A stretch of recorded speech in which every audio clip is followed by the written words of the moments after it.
Number 5. Where the Wild Things Are. It's amazing to see what filmmakers can do with a 15-page long book, but they did pull it off with this film. Granted, it may not be what you are expecting, because if you're going in there expecting this being a family film, then you are dead wrong. This movie can be dramatic to the point where it can be a little over-dramatic. But then again, I am very impressed with these characters, as they are in-depth and well-thought-out characters. Not only do the Wild Things represent Max's personality, but they also represent emotions and feelings that we all have. And that was an interesting idea to do. So maybe Where the Wild Things Are can be confusing and awkward at moments, but I still say it's one of the best films of 2009.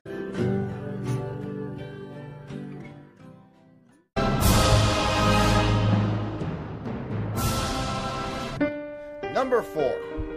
Howl's Moving Castle. It's hard to say that any Miyazaki film is underrated, but if I had to pick one, I actually go with Howl's Moving Castle. It is as imaginative as any other Miyazaki film. I like the characters in the movie and each of their relationships. For example, at first, Hal is a very mysterious and cool character, but you find out later he's not what he seems. Sophie! You sabotaged me! Look what you've done to my hair! Look!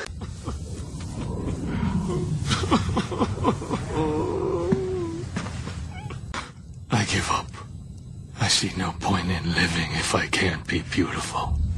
Jeez, I wonder what he'd do if someone cut his hair.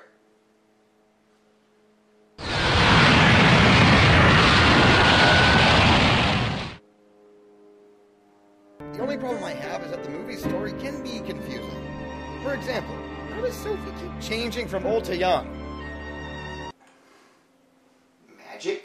Howl's Moving Castle is a great piece of animation as well as being a good movie. It may not be as good as Spirited Away, but it's pretty close.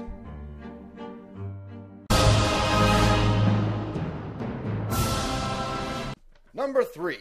The Fantastic Mr. Fox. Talk about a movie that deserves so much more than what it got.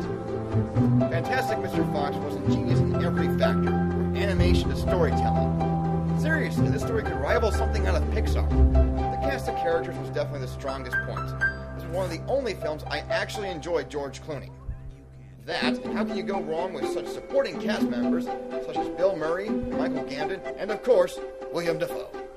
I am really ashamed I didn't put this movie on my top 10 movies of 2009. But that proves how overlooked this film is. There's not much left to say about this film, other than the Fantastic Mr. Fox is cussing fantastic.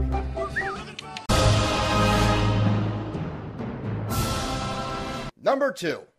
The Prestige. I might be a sucker for Christopher Nolan's films, but The Prestige is definitely something else. The movie's story is about two magicians who become rivals over time, and their constant obsession to top each other brings them to a conclusion you'll never see coming. I wasn't going to say anything! What's great about The Prestige is how the movie keeps you interested, and that it never turns out the way you think it's going to, which is good. It's good to know that films don't have to be predictable. With a strong story and even stronger characters, The Prestige is everything a movie should be, and a little more. No more secrets. Secrets in my life. And the number 1 Neoteric underrated movie is V for Vendetta. Besides The Matrix, this film is definitely the Wachowski brothers' best, and is no doubt my favorite from the two.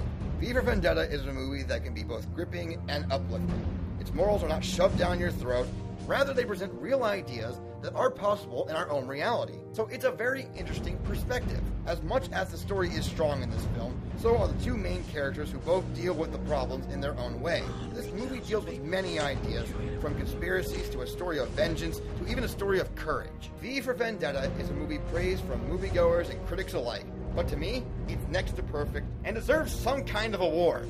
With its gripping scenes, good acting, and strong presentation, it makes it to number 1 on my Neoteric underrated movies.